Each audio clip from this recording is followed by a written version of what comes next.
Que a graça e a paz do nosso Deus seja sobre todos nós. Eu quero aqui reiterar as palavras que já foram pronunciadas de boas-vindas aos nossos visitantes. Eu quero pedir a você que está aí sentado ao lado de um visitante que você aperte a mão dele e diga assim: olha, seja muito bem-vindo em nome de Jesus Cristo. Amém? Os nossos visitantes se sintam sempre muito à vontade.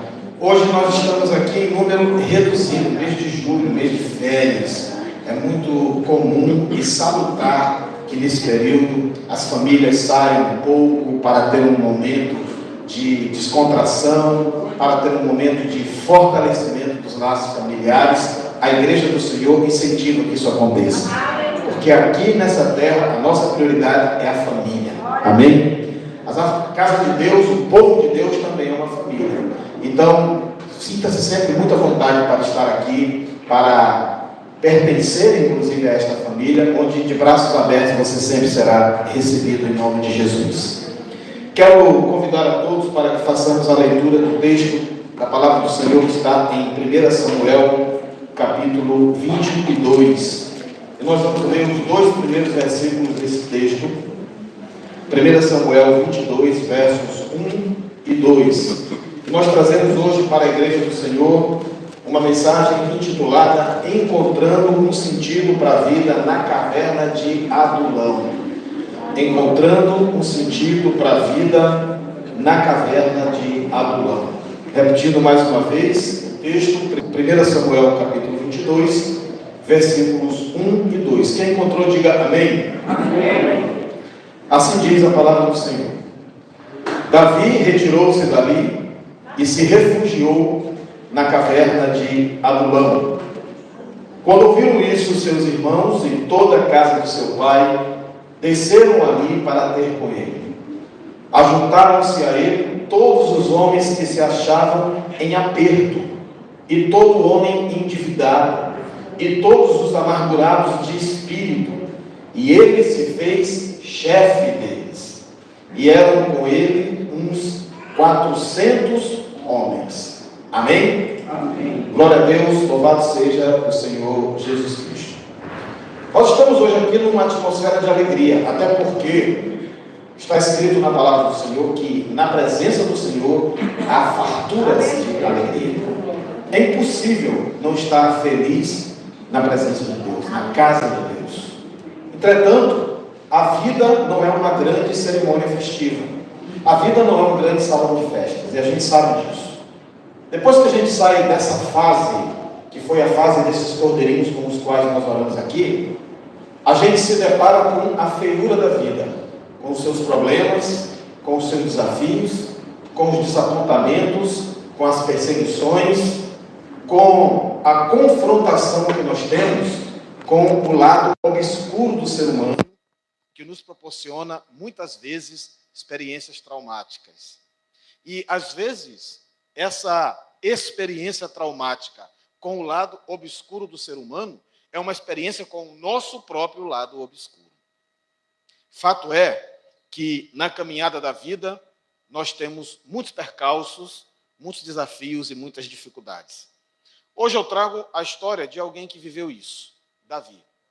A história de Davi, ela é muito celebrada pelos contos, pelas histórias, por aquilo que normalmente ficou imortalizado na biografia de Davi. Um grande guerreiro, o maior rei da história de Israel. Toda a monarquia, meus irmãos, israelita, não teve um rei na envergadura do rei Davi. E Jesus, quando andou aqui por essa terra, foi chamado filho de Davi. Entretanto, a vida de Davi não foi um grande glamour. Davi viveu fases de grande abatimento, de muita luta, de muita dificuldade, e talvez a mais difícil foi essa aqui. O texto bíblico que nós lemos fala de um momento em que Davi, aquele jovem corajoso que enfrentou o gigante de quase 3 metros de altura, um filisteu chamado Golias, estava aqui, nessa ocasião, vivendo grande amargura, sendo perseguido pelo rei Saul. Quando nós lemos nas páginas da Bíblia, a gente não encontra razões plausíveis para Davi ter sido perseguido por Saul. A história de Davi é a história de alguém vitoriosamente comissionado por Deus para exercer um papel fundamental dentro dos propósitos do Senhor nessa terra, para com o seu povo especificamente.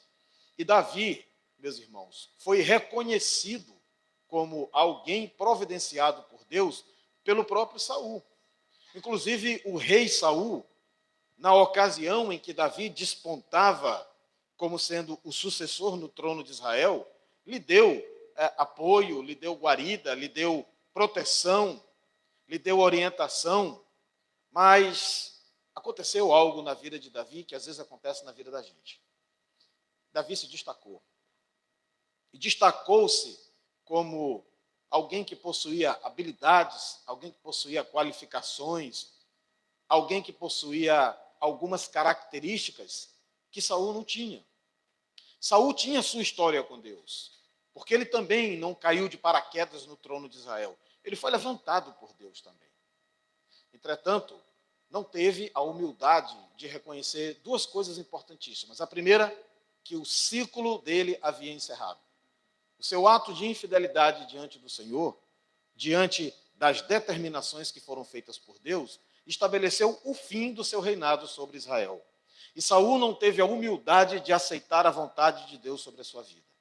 Isso mexeu profundamente com esse lado obscuro que todo ser humano tem. Por outro lado, levantava-se ali um jovem de aparência quase insignificante, improvável para ser um rei. Davi não tinha nem aparência, nem aspecto, e aparentemente não tinha também as qualidades que se imaginava que um rei deveria ter. Mas ele mostrou que ele seria um excelente líder para Israel num momento crucial da vida do povo de Deus, quando os exércitos de Israel estavam sendo ofendidos e desafiados por um único homem, chamado Golias. Davi, ainda menino, disse: quem é este incircunciso para que ele afronte os exércitos do Deus vivo? E Davi se colocou à disposição de Deus para enfrentar aquele gigante que era imensamente superior a ele em termos de força física. Mas ele sabia, como ele mesmo disse: tu podes vir comigo com lanças e com paus, mas eu vou a ti em nome do Senhor dos Exércitos. E pouco tempo depois do que Davi pronunciou, aquele gigante estava estirado no chão, completamente sem vida, pelo poder e pela autoridade do Senhor nosso Deus. Saul não conseguiu reconhecer isso, não conseguiu enxergar isso. E ele foi tomado pelo pior de todos os sentimentos que pode invadir o coração de um ser humano: a inveja. A inveja apossou-se de Saul. E o sucesso de Davi, o êxito de Davi, o progresso de Davi, causou grande mal-estar em Saul. Porque normalmente isso acontece com o invejoso. A pessoa invejosa, ela é tão aprisionada por esse sentimento maligno que chega um momento em que ela não consegue mais enxergar a si própria. Ela não consegue mais ver as suas virtudes, as suas qualidades. Ela não consegue mais perceber o valor que ela também tem, porque ela está completamente concentrada naquilo que acontece na vida que ela gostaria que estivesse soterrada e inferior a ela própria. Então, o êxito do vizinho lhe incomoda muito. A conquista do vizinho maltrata o coração dessa pessoa. A felicidade que acontece na vida daquela pessoa e não na dela é alguma coisa que parece que tortura e contorce a sua alma. O invejoso não consegue dormir, não consegue comer, não consegue ter paz e não consegue ter felicidade porque as coisas estão dando certo na vida de alguém e ele gostaria que esse alguém fosse ele. Existe um caminho para chegar naquilo ali, mas o invejoso não quer seguir esse caminho. E seguir esse caminho, para ele, não é importante. O importante é que aquele outro fracasse, que aquele outro caia, que aquele outro seja destruído. Saul não estava preocupado em receber sobre si as mesmas bênçãos que recaíram sobre Davi. Ele chegou a uma conclusão: Davi tem que morrer. Ele precisa morrer. Eu não posso suportar o sucesso de Davi. Eu não posso aceitar que o lugar que era meu seja ocupado por alguém como Davi. Alguém que, na minha avaliação, é muito menor do que eu, é muito inferior a mim. Essa pessoa não pode sentar no trono. vai morrer. E Saul determinou dentro do seu coração que Davi tinha que morrer.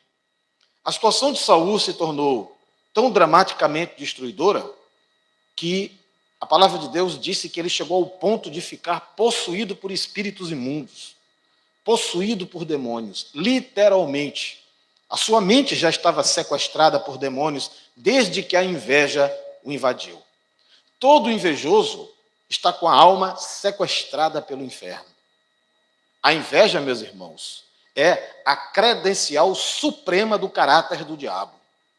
Foi a inveja que motivou toda a rebelião primária que proporcionou a precipitação de 1/3 dos anjos, que seguiram as induções e as seduções do diabo, e que se tornaram os demônios que atormentam a humanidade inteira ao longo de todas as épocas. O diabo não suporta a soberania de Deus. Ele quer glória para si, ele quer adoração para si. E trabalha para induzir o ser humano a adorá-lo, para que ele ocupe o lugar de Deus, o lugar que ele gostaria de ter. Portanto, todo invejoso é uma maquete do diabo reproduzida na vida de tais pessoas. Saul estava vivendo isso, adoecido pela inveja. Seus ossos estavam apodrecidos pela inveja. O seu coração não tinha mais espaço, não tinha mais lugar para nenhum tipo de empatia, de fraternidade, de humildade. Ele estava cego, ele estava envenenado.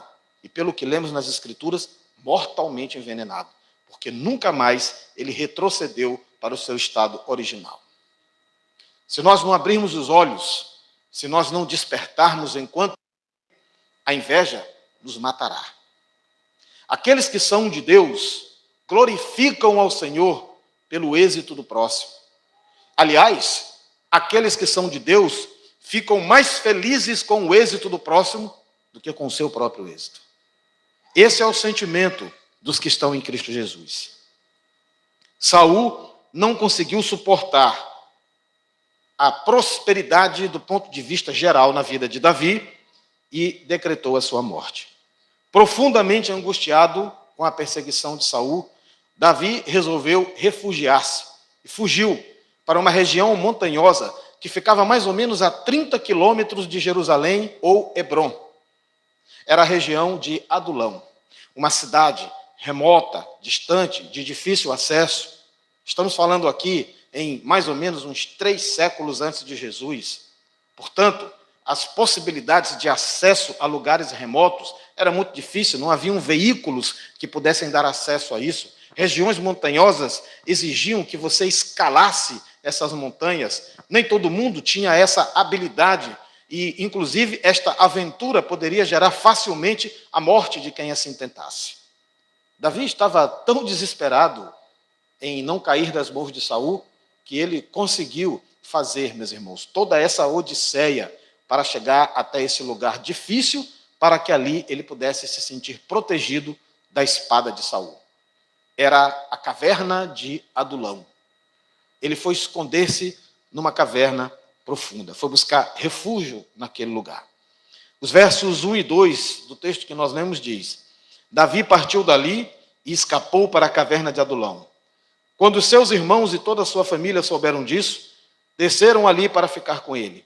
Além disso, todos os que estavam em dificuldades, endividados e os descontentes se ajuntaram a ele e ele veio a se tornar líder dessas pessoas.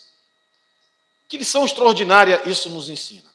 Quando nós estamos sendo objeto de perseguição, quando nós somos escolhidos por aqueles que não nos suportam, por aqueles que não aceitam a nossa luz, por aqueles que querem nos ver soterrados, destruídos, debaixo de escombros, aqueles que não querem que sobre pedra sobre a nossa vida, aqueles que não suportam a nossa felicidade, aqueles que ficam tristes quando nós estamos bem nos nossos casamentos, com nossas famílias, quando a nossa vida profissional está prosperando, quando nós espiritualmente estamos ocupando uma posição importante no reino de Deus, quando nós temos utilidade na casa do Senhor, quando, enfim, nós somos uma pessoa relevante na nossa vida, porque Deus não escolheu ninguém para ser uma página em branco. Todos nós fomos levantados por Deus para sermos relevantes, para sermos figuras humanas que fazem a diferença na vida de outras figuras humanas. O desejo do Senhor, meus irmãos, é que nós sejamos inspiração para outras pessoas. Nós não podemos ser, de forma alguma, objeto ou uma fonte que proporcione qualquer sentimento negativo ou destruidor em alguém. É o contrário disso. Então, quando isso acontece nas nossas vidas, há quem se incomode, há quem não goste disso.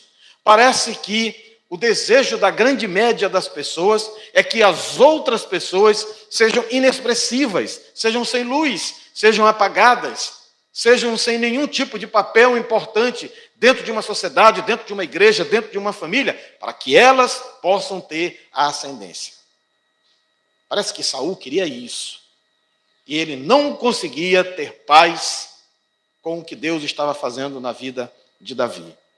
2 lições a gente já tira daqui. Muito cuidado, meus irmãos, com os nossos posicionamentos contrários às pessoas. Muitas vezes a cegueira estabelecida pelo diabo é tamanha sobre nós que nem nós temos a capacidade de perceber que tudo isso é motivado por inveja.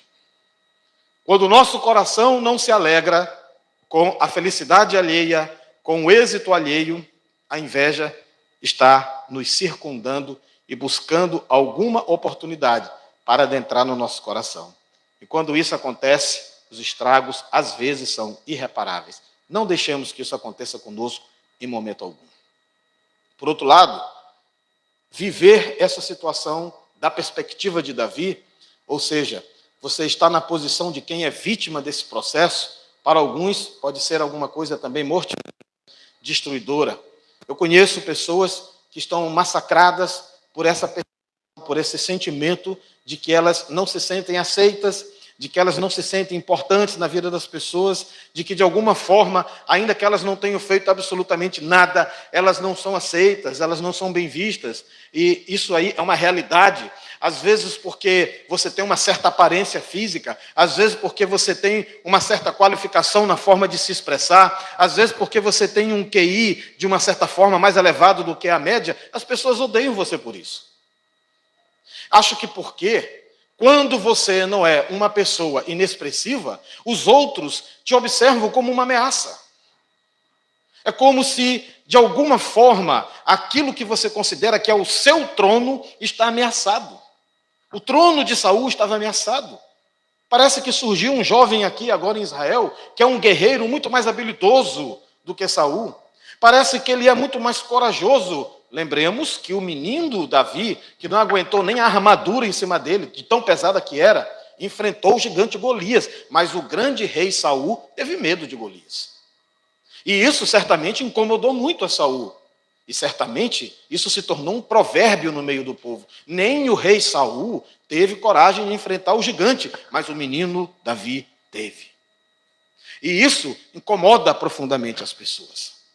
Como incomoda profundamente, talvez para um pregador, que algum outro que aqui chegue e suba nesse lugar e pronuncie a palavra de Deus com muito mais habilidade, com muito mais unção, com muito mais autoridade, e as reações dentro da igreja se mostram claras, e isso incomoda aquele que o antecedeu.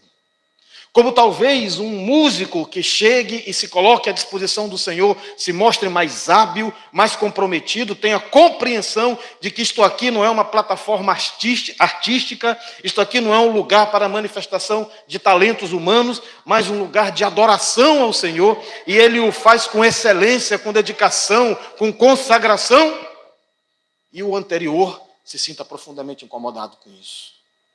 E isso no ambiente de trabalho, e isso dentro da família, e isso lá na rua do bairro, quando chega um vizinho novo, muito bem articulado, que se comunica bem com as pessoas, e que todo mundo começa a gostar muito rapidamente daquela pessoa, e você começa a se questionar: quem é este indivíduo? Chegou aqui ontem, já é amigo de todo mundo, eu estou aqui há 15 anos e metade da vizinhança não me tolera. A inveja faz isso. A inveja fez isso com Saul, e Davi se sentiu profundamente ameaçado e fugiu para a caverna de Adulão. No meio, meus irmãos, de toda essa perseguição, no entanto, onde Davi encontrou um esconderijo fixo, ele encontrou também uma grande oportunidade. A oportunidade de ser bênção na vida de outras pessoas. E aqui nós temos uma demonstração clara disso. Todos os que estavam em dificuldades, endividados e descontentes, se juntaram a ele, e Davi se tornou o líder deles. Amém? Deus faz isso. Deus transforma as nossas cinzas numa grande fênix de reconstrução. Ele nos proporciona a oportunidade, num momento como esse, onde parece que tudo está perdido, onde parece que nós somos odiados por todo mundo, onde parece que ninguém nos compreende. Eu não sei se os irmãos já viveram isso, eu já vivi isso. Existem momentos na vida onde a gente acha que ninguém nos ouve. Existem momentos onde a gente acha que ninguém nos compreende. E de tanto a gente ser alvejado e atacado pelos dardos inflamados da inveja, a gente acaba sendo tentado, inclusive, a pensar e a suspeitar que todo mundo está fazendo isso contra nós. É o desequilíbrio de ordem psicológica que nós corremos o risco de sofrer por conta e por decorrência desse processo. Eu tenho absoluta convicção de que Davi enfrentou isso. Davi, ele precisou esconder-se naquela caverna porque ele estava cansado do mundo. Ele estava cansado de tudo e de todos. Se Davi tivesse, meus irmãos, sentido algum tipo de respaldo de toda a sociedade, do reino de Israel, dos seus conhecidos, da sua família, dos seus irmãos, dos seus amigos, eu não creio que ele teria fugido para a caverna de Adulão. Certamente ele se sentiu completamente só, completamente abandonado, completamente à mercê da maldade de Saul. Nós, às vezes, amados, também corremos o risco de fazer parte dessa multidão omissa. Essa multidão que não assiste o sofrimento daqueles que estão ao nosso redor. Daqueles que estão sendo pisoteados por esses processos. E que precisam sentir o nosso amparo, precisam sentir o nosso posicionamento. Aliás, se tem algo que o ser humano dessa geração é extremamente falho, é na falta de posicionamento. Nós somos uma geração muito preocupada com o politicamente correto. Nós queremos falar o que as pessoas gostam de ouvir. Nós queremos dizer que concordamos com aquilo que a média predominante afirma que concorda. Nós queremos estar inseridos nos modismos, nas imposições sociais. Se existe um cabelo da moda, a gente quer usar esse corte. Se existe um tipo de roupa que todo mundo está vestindo, a gente quer vestir também. A gente quer ser aceito por uma sociedade e aplaudido por ela.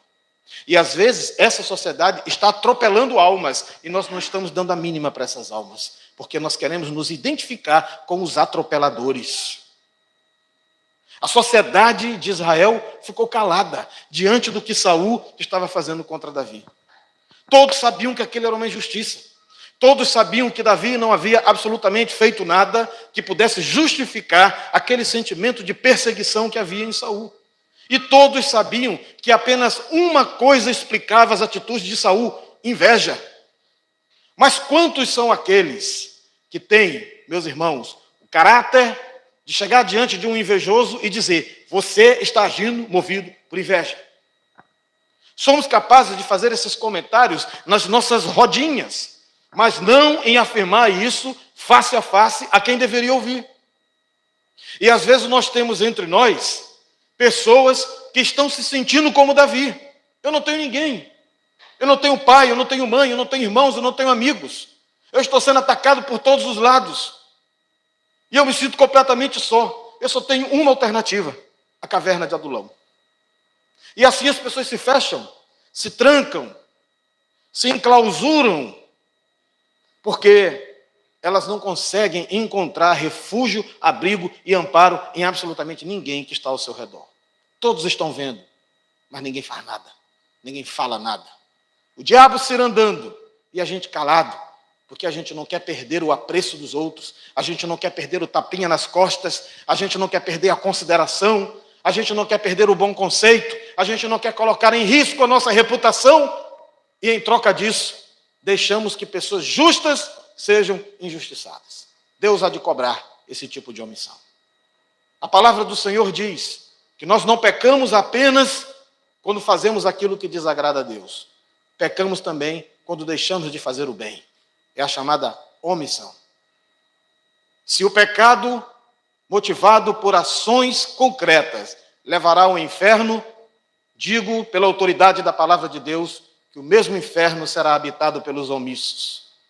Por isso, a palavra de Deus é contundente e clara. Aquele que deve saber o bem e não o faz, nisso está pecando.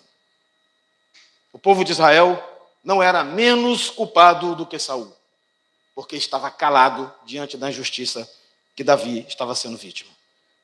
O destino de Davi, na nossa avaliação fria e técnica da situação, era o fracasso completo e absoluto.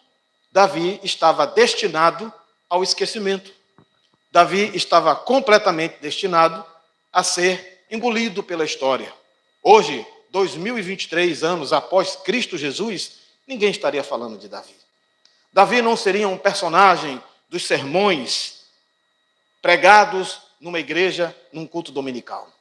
Davi não seria lembrado por aqueles que escrevem livros, promovem filmes, compõem canções, como ele tem sido ao longo de milhares de anos. Alguma coisa aconteceu de sobrenatural que não permitiu que Davi tivesse ali finalizada a sua história, a sua vida e o seu destino. E quem fez isso foi Deus. Davi, que foi vítima do silêncio daqueles a quem ele amava, conheceu uma outra família. A família era formada por outras pessoas que também viviam profundas dificuldades, pessoas endividadas, pessoas descontentes. E o texto bíblico diz que Davi se tornou o líder deles. Olha, quero dizer para você nessa noite que talvez mediante dificuldades, lutas na sua vida e talvez diante de algum tipo de incompreensão que você seja vítima, que faz você se sentir solitário e você se pergunta por que permite que isso aconteça na tua vida, talvez Deus esteja querendo usar a tua vida para abençoar pessoas que estão vivendo situações iguais ou piores do que a tua. E no momento em que você se encontra nesse estado, Deus possibilita a você compreender exatamente aquilo que causa amargura em outros corações.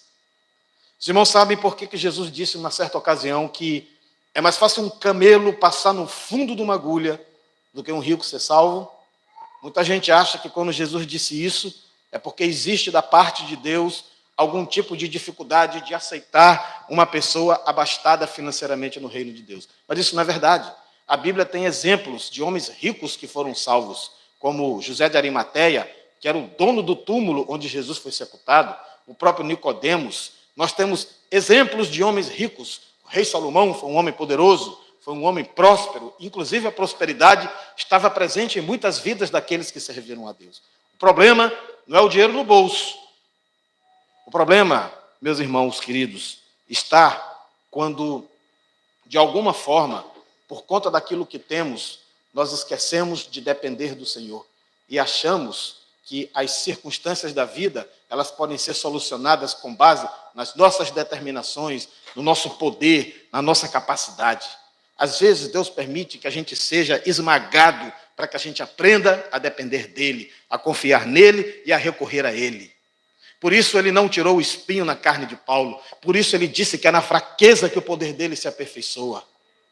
Deus pode estar permitindo que você esteja no fundo do poço para que você possa reconhecer que é Ele quem lança a corda para te tirar de lá. Talvez Deus esteja permitindo que você esteja vivendo numa grande estiagem para que você saiba que Ele é a água da vida e Ele pode saciar a tua sede. Talvez você esteja se sentindo completamente solitário, como Davi estava, para que você compreenda que Ele é o bom amigo e que Ele jamais te abandonará. E talvez Ele tenha colocado pessoas vivendo situações dramáticas na tua vida, justamente para que a tua vida seja um exemplo de motivação e de inspiração para aquelas pessoas. 400 homens tinham as suas vidas tão destruídas e tão desesperançosas como a vida de Davi.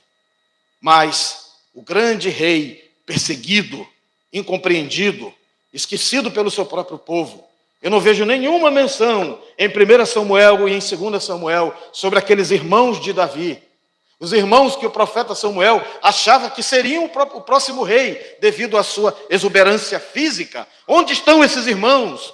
Aonde está Jessé, pai de Davi? Que nem sequer lembrou do nome do filho, quando o profeta perguntou: onde estão os teus filhos? Já acabaram todos? Ah, não, tem um, mas é garoto, cuida de ovelhas. Jessé não considerou que Davi fosse digno de ser o futuro rei de Israel. Onde estava Jessé quando Saul estava tentando tirar a vida injustamente do seu próprio filho? Não há menção desses personagens aqui. Da mesma forma, talvez você não esteja agora, nesse momento, encontrando o seu melhor amigo, a sua melhor amiga, aquele parente por quem você já fez tantas coisas. Talvez você, nesse exato momento, esteja se sentindo: eu já fiz tantas coisas pelas pessoas e elas não me enxergam, elas não veem, elas não observam os meus bons sentimentos, os meus bons propósitos. As pessoas só sabem apontar o dedo para mim. Eu quero dizer que hoje você está no lugar certo. Você está no lugar onde existe alguém que observa você, que vê o seu valor e que nessa noite está dizendo para você: vinde a mim, você que está cansado, você que está oprimido, você que está sobrecarregado, eu te aliviarei. O Senhor, meus irmãos, nos vê na profundidade e na essência daquilo que somos. Ele conhece a nossa estrutura, Ele sabe que nós somos pó. E Ele nos oferece a oportunidade da reconstrução, como Ele ofereceu a Davi. Em Salmos 34, versículos 17 e 18, está escrito assim: os justos clamam e o Senhor os ouve. Ele os livra de todas as suas tribulações. O Senhor está perto daqueles que têm o coração quebrantado e Ele salva aqueles que têm o espírito abatido. Amém? Deus faz florescer no deserto da tua vida. Deus faz com que você encontre a renovação dentro de uma caverna de Adulão. Algumas pessoas nesse momento estão vivendo num jardim florido e regalado ilusório da vida. Mas nem sempre estão sendo ali ministradas por Deus. Estão vivendo temporariamente uma fase de ilusão, que logo, logo será superada pelo despertamento da realidade nua e crua da vida, que talvez lhes traga grande descontentamento. Outros, porém, estão passando pelo vale da sombra, estão dentro das cavernas de Adulão, no fundo do poço, mas o Senhor está ali, como Ele estava com os amigos de Daniel, dentro daquela fornalha ardente. No lugar de morte, o Senhor está dando vida. Como disse o profeta Isaías, até as águas podem submergir, mas elas não vão nos afogar. As chamas, elas podem estar de fato incendiando as nossas vidas, mas elas não vão arder em nós. Essa é a promessa da palavra de Deus. O Senhor não nos abandona. E além de não nos abandonar, Ele nos usa como instrumentos e como inspiração para ajudar outras vidas. Por isso, se está difícil, se está doendo, se o coração está maltratado, se a alma está se sentindo retorcida, glorifica a Deus. Talvez você seja um Davi, que o Senhor está levantando para abençoar outras vidas. Talvez hoje seja o dia de você sair da caverna de Adulão e assumir o trono que o Senhor preparou para a tua vida. Talvez hoje seja o dia de iniciar um reino de paz e de felicidade para você. Talvez hoje seja o momento de você dizer adeus àquele caminho tortuoso, àquelas decisões que não constroem, que não edificam. Talvez hoje seja o momento de você acordar de uma sonolência na qual você se encontra há muito tempo. Talvez hoje seja o dia de você receber o abraço do Senhor e sentir que você não está só. E que se cumpra na tua vida o que disse o profeta. Pode, por acaso, uma mãe abandonar o seu filho que ainda amamenta? Ele disse: eu, porém, nunca te abandonarei. O Senhor jamais esqueceu de nós. Estamos sendo vítimas? Estão nos discriminando? Estão nos atacando? Estão fazendo afirmações que não condizem com aquilo que somos? Deus nos conhece. Ele nos ama e Ele te chama nessa noite para vir a Ele. Vamos fechar os nossos olhos e vamos orar em nome de Jesus. Aleluia. Pai bendito, Deus eterno e todo-poderoso. Obrigado, Senhor, pelo Teu cuidado sobre as nossas vidas. Obrigado, Senhor, pelo Teu amor que não nos abandona nunca. Às vezes, estamos dentro de uma caverna de Adulão. Ó Deus, torturados pelo medo, torturados pela angústia de sermos incompreendidos. Somos que estamos sendo caçados por aqueles que nos odeiam. Mas nesse lugar, nós podemos confiar no Teu cuidado. nós podemos confiar no Teu amor, na Tua misericórdia, e nós podemos crer, Senhor, que ali, absolutamente ali naquele lugar, é possível encontrar uma renovação, uma transformação das nossas vidas. Senhor, se essa é a minha realidade, eu quero te pedir nessa noite, ministra sobre a minha vida e sobre o meu coração, para que assim como Davi se tornou uma inspiração para aqueles 400 homens, o Senhor possa nos usar para abençoar outras vidas. Em nome de Jesus Cristo, Senhor. Assim te pedimos e agradecemos. Amém. Louvado seja Deus.